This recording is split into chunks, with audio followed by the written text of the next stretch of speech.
നിശ്ചയദാർഢ്യത്തിന് ബോംബിനേക്കാൾ കരുത്തുണ്ടെന്നും ഒരക്രമത്തിനും തന്നെ തോൽപ്പിക്കാനാവില്ലെന്നും തെളിയിച്ച ഒരു പെൺകുട്ടിയുണ്ട് കേരളത്തിൽ. 1/4 നൂറ്റാണ്ട് മുൻപ് ചെറുവാഞ്ചേരിയിലെ വീട്ടുമുറ്റത്ത് ബോംബേറിൽ കാല് തകർന്ന് ചോരയിൽ കുളിച്ചു കിടന്ന 6 വയസ്സുകാരി അസ്നയുടെ മുഖം കേരള ജനത മറന്നിട്ടുണ്ടാകില്ല.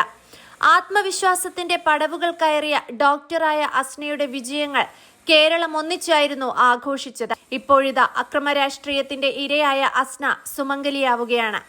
ജൂലൈ 5-നാണ് അസ്നയുടെയും നിഖിലിന്റെയും വിവാഹം.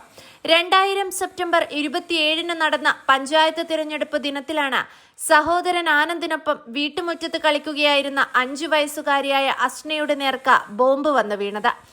ബോംബേറിൽ ആനന്ദിനും പരിക്കേറ്റിരുന്നു. വീടിനു സമീപം പൂവത്തൂർ ന്യൂ LP സ്കൂളിലായിരുന്നു പോളിംഗ് സ്റ്റേഷൻ.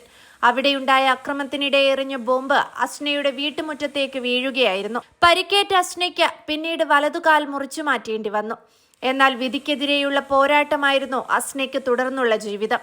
കൃത്രിമ കാൽ ഘടിപ്പിച്ചായിരുന്നു ഓരോ കാൽവയ്പും. മിടുക്കിയായ അസ്ന അങ്ങനെ ഡോക്ടറാകാൻ പഠിച്ചു തുടങ്ങി. 2013-ലായിരുന്നു അസ്ന മെഡിക്കൽ കോളേജിൽ പ്രവേശനം നേടിയത്. ഇതിനിടെ കോൺഗ്രസ് പ്രവർത്തകരുടെ നേതൃത്വത്തിൽ പണം സ്വരൂപിച്ച് നിർധനരായ അസ്നയുടെ കുടുംബത്തിന് വീട് നിർമ്മിച്ചു നൽകി. മുഖ്യമന്ത്രിയായിരുന്ന ഉമ്മൻചാണ്ടിയുടെ നിർദ്ദേശപ്രകാരം അസ്നയ്ക്ക് ഉപയോഗിക്കാൻ കോഴിക്കോട് മെഡിക്കൽ കോളേജിൽ പ്രത്യേക ലിഫ്റ്റ് സൗകര്യവും ഏർപ്പാട് ചെയ്തിരുന്നു. CPM-ഉം അസ്നയെ സഹായിച്ചു. ഹൗസ് സർജൻസിയും കഴിഞ്ഞ് നാട്ടിൽ തന്നെ ജോലിയും കിട്ടി. 3 മാസം വേദന കടിച്ചമർത്തി ആശുപത്രിയിൽ കഴിഞ്ഞപ്പോൾ ഡോക്ടർമാരിൽ നിന്ന് ലഭിച്ച സ്നേഹവും പരിചരണവും ഡോക്ടറാകണമെന്ന മോഹം അസ്നയിൽ വളർത്തി. വേദനയിലും തളരാതെ അസ്ന ആ ആഗ്രഹത്തെയും എത്തിപ്പിടിച്ചു. കോഴിക്കോട് ഗവൺമെന്റ് മെഡിക്കൽ കോളേജിൽ MBBS പ്രവേശനം നേടി.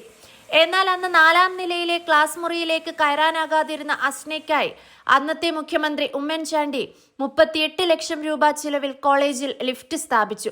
ഒടുവിൽ 2020 ഫെബ്രുവരി 6-ന് അസ്ന സ്വന്തം നാടിന്റെ ഡോക്ടറായി. കണ്ണൂരിന്റെ ദുഃഖപുത്രിയായിരുന്നു ഏറെക്കാലം അസ്ന.